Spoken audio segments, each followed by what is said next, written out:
روشتان باش ئێوەش بەخێر بێن. ئێمە ئەمڕۆ یەکێتی نیشتیمانی کوردستان لەگەڵ کۆمەڵی ئیسلامی کۆبوونەوەیەکی هاوبەشمان هەبوو. ئەم کۆبوونەوە هاوبەشە سەبارەت بە دۆخی هەرێم بوو. بێگومان پێشەوەی بچینە ناو باسەکە و پرسیارەکان وەڵام بدەینەوە. ئێمە لێرەوە سڵاو بۆ پێشمەرگە قارەمانەکان کە ئێستا هێرشەکەن بۆ ڕزگارکردنی شنگال و بۆ تۆڵەسەرنەوەی ژنان و پیاوان و مناڵ و خەڵکی ئێزیدی و خەڵکی بە شەرەفی ئەو منتەقەیە ئومێدی سەرکەوتنیان بۆ ئەخوازیین ومێدەوارین بە تەبایی بە گونجایی هەموو هێزەکان بتوانن سەرکەوتێکی مێژووی تۆمار بکەن بۆی هاوشانی باقی سەرکەوتنەکان کە لە شەڕگەکانی ترا بەدی هاتوون. ئێمە ئاستی خۆشەویستی گەلەکەمان و پشتیوانی و متمانەی گەلەکەمان لەسەر ئاشتی دنیا و ناوچەکە بەقووەتر بکەین. کۆبوونەوەکەمان کۆبوونەوەکی گرنگ بوو، تاوتوێکی سەر لە نوێی هەموو ئەو پرۆسە سیاسی و گفتوگۆکانی لەمەوە بەرمان کردەوە. سەرنجام هەردوو لامان هاوڕابووین لەسەر ئەوەی ئەم دوو حزبە و هەموو ئەو حزبانی کە ئێستا لە ناو دۆخی کوردستانە بەرپرسیارین هەمومان بکەوینە و گفتوگۆ و هەوڵ بدەین کە جۆرێک لە نەرمی لە هەموو لایەکەوە بێتە پێشەوە بۆ ئەوی بتوانین لەم تەنگژەیەی کە ئەزمونونەکەمان تێی کەوتووە و حزبە سیاسەکان تێی کەوتون و پەرلەمان و حکوومەتی کوردستان تێی کەوتووە هەموو ئەم تەنگژانە تێکرا مەسئولانە چارەسەریان کەین و چی بە ئێمە هەردوو لامانەکرێ ببێگومان ئەبین بە بەشێک لە چارەسەرێکی پۆزیتیفی ئەو تۆ کە پەرلەمان کاری خۆی بکە، حکوومەت کاری خۆی بکە و پەیوەندی سیاسی حزبەکانیش بە ڕێکوپێکی بچێتە ڕێوە. بسم الله الرحمن الرحیم. منیش لێرەوە سەڵاو دەنێرم بۆ پێشمەرگە قارەمانەکانمان و لەخوای پەروەردگار داواکارم کاریان ئاسان بکە و ترس بخاتە دڵی ئەو دوژمنیانەوە کە دنیایان لە خۆیان بێزار کردووە. داعش کە هێزێکی زۆر دواکەوتوانە و ناشیرینکەری ئیسلام مسلمانانن، هیوادارم کە چ لە شنگار چ لە شوێنەکانی دی لە هەموو شوێنێک بەشیان تێشکان و ڕاوەدونران بێت، چونکە ئەوانە بەڕاستی پرۆژەی مەرجیان پێیە بۆ خۆیان و بۆ خەڵک، پرۆژەی ژیانیان پێ نییە، هەم خۆیان دەزانن چاک بمرن هەم چاک خەڵک بمرێنە، بەڵام پرۆژەی ژیانیان پێ نییە، نە بۆ خۆیان دەزانن بژیان وەندە دەشتوانن ئەو خەڵکەی کە دەکەوێتە ژێر دەسەڵاتیان بیان ژێنن. کۆبوونەوەکەی ئەمڕۆمانۆکو کاک مەلا بەختیار گوتی دیارەمە زۆر سپاسیان دەکەین کە ئەمڕۆ تشریفیان هات و یەکەمین لایەن لەگەڵ ئێمەدا کۆبوونەوەیان کرد بۆ تاوتوێکردنی بارودۆخی ئێستای هەرێمی کوردستان کە بەتاکید هەموو لایەنە سیاسیەکان و خەڵک و جەماوەری هەرێمی کوردستانیش چاوەڕێن کە ئێمە ئەم بارودۆخە بەو شێوەیە لێ نەگەڕێین و چارەسەرێکی باشی بۆ بدۆزینەوە. و من لێرەوە دەیڵم کە دیارە کۆبوونەوەکەی ئێمە کۆبوونێکی ئیجابی و باش بوو و کۆمەڵێکشتمان تاوتوێ کرد، لە زۆر لە خاڵەکاندا هاوڕا بووین، بە تایبەت لەوەدا کە ئەم بارودۆخە ناهەموار و نائاساییەی کە ڕووی کردوتە هەرێمی کوردستان دەبێت هەرچی زووتر ئاسایی بکرێتەوە، چاک بکرێ، گرفت و ئاستەنگەکان لا ببرێن. و من لێرەوە دەڵێم هەرێمی کوردستان دوای خەبات و خوێن و خەم و ناڕەحەتیی زۆر وەدەست هاتووە. ئێمە لە ڕابردوودا کۆمەڵێک هەنگاوی باش نراون، کۆمەڵە قۆناغی باش بڕاون، نابێ لێ بگەڕێین لە هیچ کەس و لە خۆمان کە بچینەوە خاڵی سفر. ئەو بارودۆخی ئێستا هاتۆتە کایەوە، ئەگەر چارەسەر نەکرێ ماناوای ئێمە لە هەرێمی کوردستاندا خاوەنی نە پەرلەمانی نە حکوومەتی نە دەسەڵاتی دادوەرین، ئەوەش هەموو لایەک لێی زەرەرمەندین، بە تایبەت کەسێک کە زیاتر خۆی بە خاوەن پشک و بەش دەزانێەوە خەڵک و جەماوەری زیاتری لەگەڵدایە ئەو زەرەری گەورەتر دەکات. بۆیە دڵسۆزی ئێمە بۆ هەرێمەکەمانەوەی کە نەهێڵین بەرەو دواب بچینەوە، ئەگەر ناشتوانین هەرێمەکەمان بەرەو پێش بەرین بە تاکید ئەوە ڕاست نەکردنە لەگەڵ دروشمەکانی خۆمان لەگەڵ ئامانجەکانی خۆمان و لەگەڵ خەڵک و جەماوەری خۆمان لەگەڵ ئاوات و هیواکانی خەڵکی خۆمان کە ئێمە بچینەوە خاڵی سفر. بۆیە هەرچی زووتر پێویستە دەستی لێبژۆڵێنین و بەڕاستی من سوپاسی برادەرانی شێتی نیشتیمانی دەکەم کە ئەو دەست پێشخەریان کە هاتوون لەگەڵ ئێمە دادەنیشن، دوای لەگەڵ لایەنەکانی کەش دادەنیشن و ئومێدم وایە هەر پێنج شلا بگەینە ئەو چارەسەرەی کە خەڵک و جەماوەری هەرێمی کوردستان چاوەڕێ دەکات. مەلەوە سیروان پەیمانی کوردستان لەسەردا ئێوە سەردانی کۆمەڵی ئیسلامیدا کردو بەنیازە سەردانی دایرەکانی تر بکەن سەردانی پارتی و گۆڕان بکەن ئایەکەی سەردانیانەکەن لەسا دەباسی پرۆژێکی تازاکرێکی یەکێتی پێی بێت ئایا ئەمە ڕاستە یاخود پاشکەسبنەوەی یەکێتیەکرێت لە پرۆژەی چوار لایەنەکە ئەمە ڕاستن ئەو هەڵەڵە بەڵێ ئەمە سەردانی هەموو لایەنەکانەکەین بەگومانی ئێمە ناوبژیکرد نین ئێمە خۆمان بەشێکین لە پرۆسەکە بەشێکین لە پرۆسەکە پەیوەندی سیاسی ئێمە لەگەڵ پارتی لەگەڵ گۆڕان لەگەڵ کۆمەڵ لەگەڵ یەکگرتوو بە درێژایی مێژووی دروستبوونی یەکێتی و دروستبوونی ئەم هێزانە ئێمە پەیوەندیمان هەیە لەگەڵیان جاری وایە کێشەشی تێکەوت بێ بێگومان ئێمە ئەبێ دایمان پەرۆشی چارەسەر زاڵ بێ بەسەرمانە نەک پەرۆشی قوڵکردنی کێشەکان ئەمە یەک ئێمە لە پرۆژە چوارقۆڵەکە بێگومان هیچ پاشگەز نەبووینەتەوە هیچ لایەک پاشگەز نەبووەوە لە چوار لایەنەکە نەگەر یەکێتی نیشتمانی کوردستان بەڵام ئەوە بۆ مانایە نییە پرۆژەمان هەبێ دەرگاکانی گفتوگۆی سیاسی داخراوە لە بێمانە تا نەخراوە لە بێمانە ئەو تێ ئێمە لە حکوومەتە ماوی کۆمەڵ لە حکوومەتە ماوە یەکگرتوو لە حکوومەتە ماوە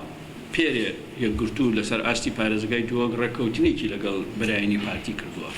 ئێمە وتومانە کێشەیەکی گەورە قەوماوە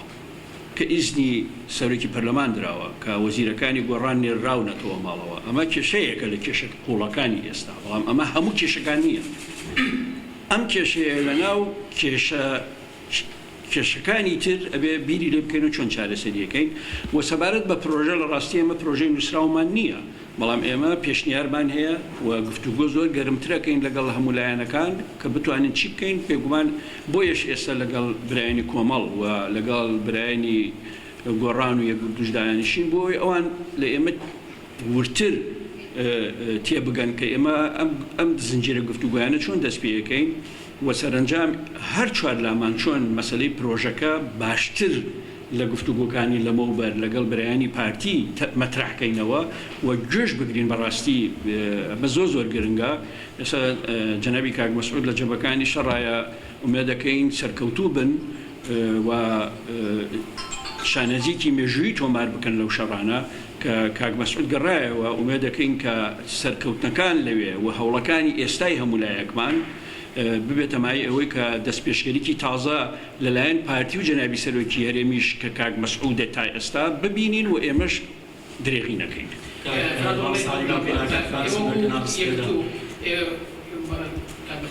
ئێستا پێشمەرگە لە شەڕدایە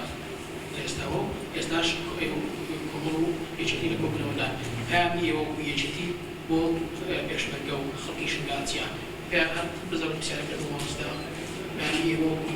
کۆمەڵی ئیسلامی چیە بۆ پێشمەرگە و خەڵکی شنگاتستان کۆبوونەوەدایە پرسیاری لەوشەوەیە ئێستا ئێوە هەوڵی نزیکردنەوەی وەکو یەکێتی هەوڵی نزیکردنەوە لە نێوان گۆڕان و پارتی دەدەن ئەو هەوڵی کۆمەڵیش دەستی پێکرد بۆ نێوەندگیری لایەنەکان چی دەیان یەکەم پێیانمان نرد هەردووکمان پێیانمان بۆ پێشمەرگە و بۆ خەڵکی شنگال و بۆ ئێزیدی نرد و پێما بێ قسەکەی مامۆستا لە ڕووی شەرعەوە ڕوون بوو بەرامبەر بە داعش نەگەی مریش لە ڕووی سیاسیەوە ڕوون بوو بۆ سەرکەوتنی پێشمەرگەوانە ئەمە یەک بەڵێ ئێمە هەوڵە دەین کە کۆی کێشەکان چارەسەر کرێت کێشەکان بەڕاستی ئەوە نییە بڵین لە بینی گۆڕان و پارتیایە بە تاقی تەنها پرۆژەیەکی هاو بەش تەقدیم کراوە مەسلەی وادەی سەرۆکایەتی هەرێمە کە تەواو بووە و ئێمە ڕخنەمان لە مەجلسی شورای قانونی هەیە کە بەبێ قانونی ئەزانین ئەو قەرارەی کە دراوە ئەوە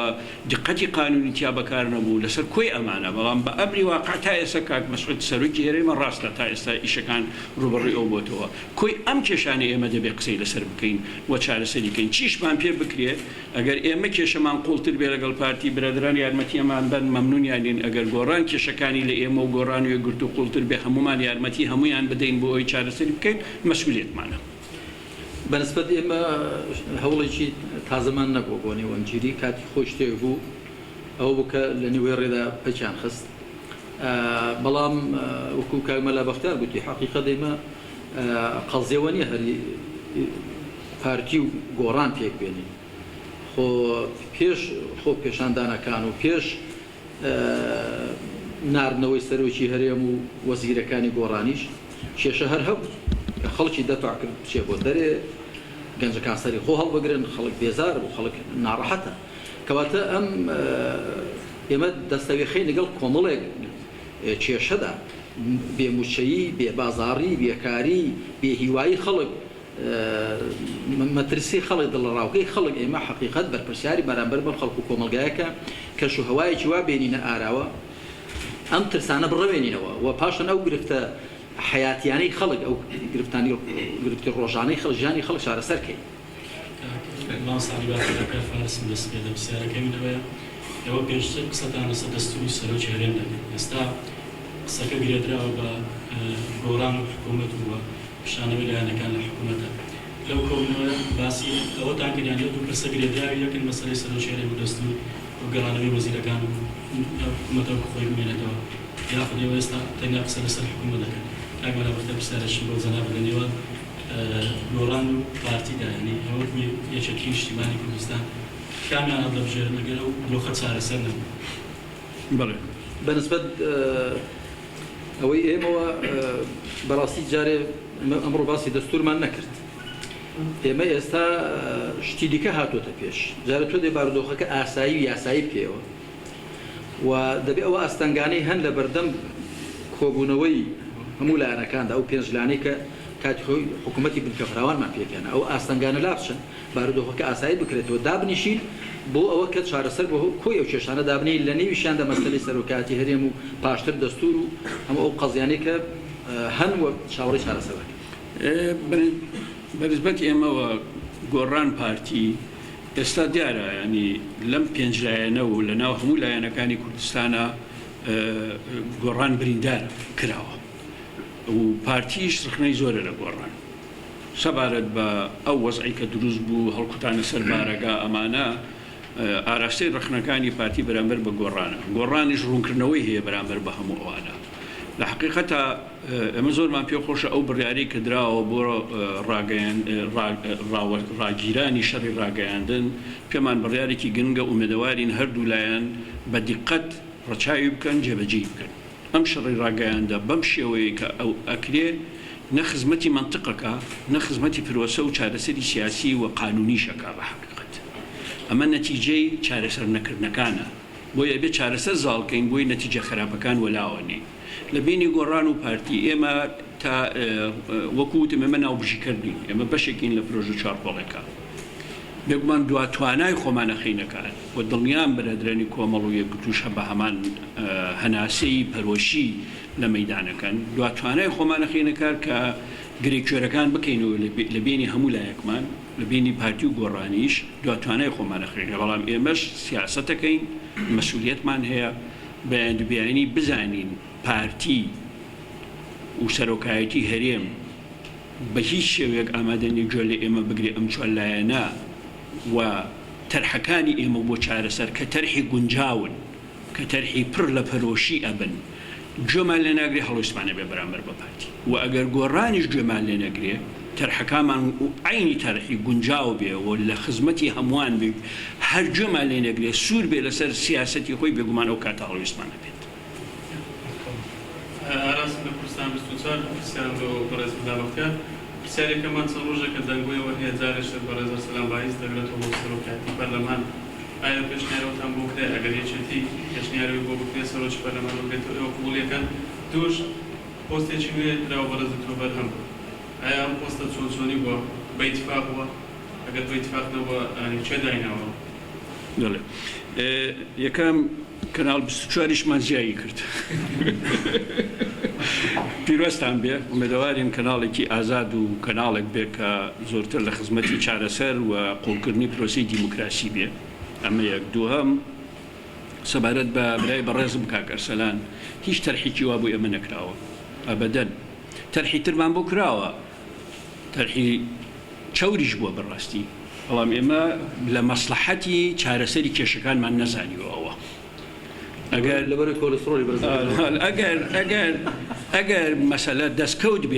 مەسەلە دەستکەوت بێ بێگومان دەستکەوت هەموو حیزبێک هەوڵا بۆ دەستکەوت بەڵام دەستکەوتی کاتی شتێکە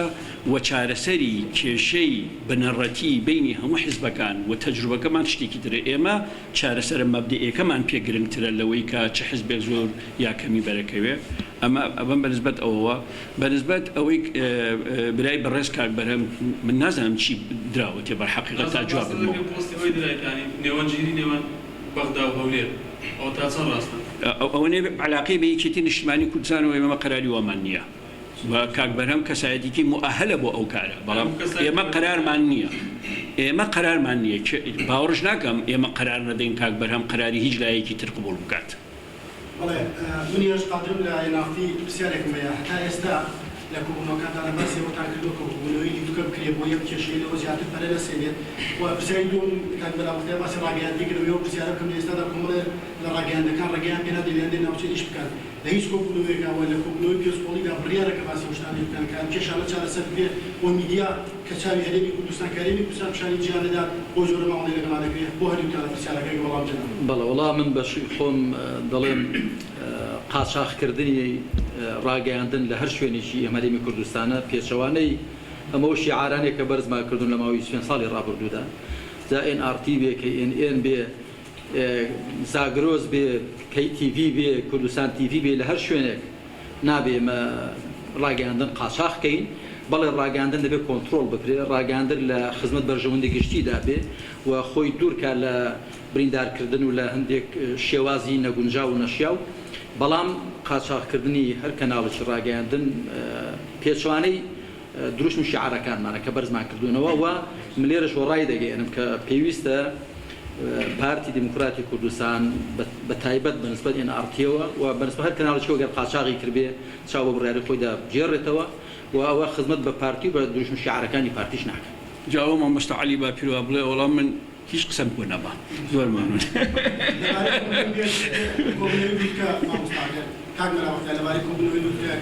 کوڤلەی ئەزانی ئەمە بە وازحی قسە بکەین ئەم مەوزوعە ئێستا زۆرتر گفتوگۆی سیاسی پێویستە دوای گفتوگۆی سیاسی قسە لەسەر حکوومەت قسە لەسەر پەرلەمان قسە لەسەر لوتکەوانەکرێ ئێمە وەکو یەکێتی ئەڵێم پێمان خۆشتێن بچینە کۆبوونەوەیەکی لوتکە بە ناومێدی بینە دەرەوە دەبێت تەواوی زمینە سازیەکانی ئامادەکەین بۆی کە چوینەوە بە ئومێدێکی گەورە بینەوە دەرەوە منی شەر ڕام وایە کە کۆبوونەوەی لوتکە دەبێ بکرێت بەڵام دوای زمینە سازی و پێم وایە ئەو سەردانەی یەکێتی نیشتیمانی کوردستان و بۆ لای ئێمە پاشان بۆ لای یەکگرتو بۆ لای گۆڕان و دوای لەگەڵ پارتی هەروەها کۆبوونەوەی دیکە و ڕەنگە ڕاوێژ و شتی دیکە شەر هەبێ ئەوە هەمووی بەڵکو زمینە خۆشکەر بێ بۆ کە سەرنجام ئێمە بتوانین ئەو پێنج لایەنە سەرەکی کە حکوومەتی بنکە فراوانمان پێکەناوە و هەموو لاش ئیسرارمان لەسەر ئەوەی تاک وادەی خۆی بەردەوامی پەرلەمان و حکوومەتیش بتوانین گرفتانە چارەسەرکەین. سپاس زۆر مەمنون. سپاس بەخۆش.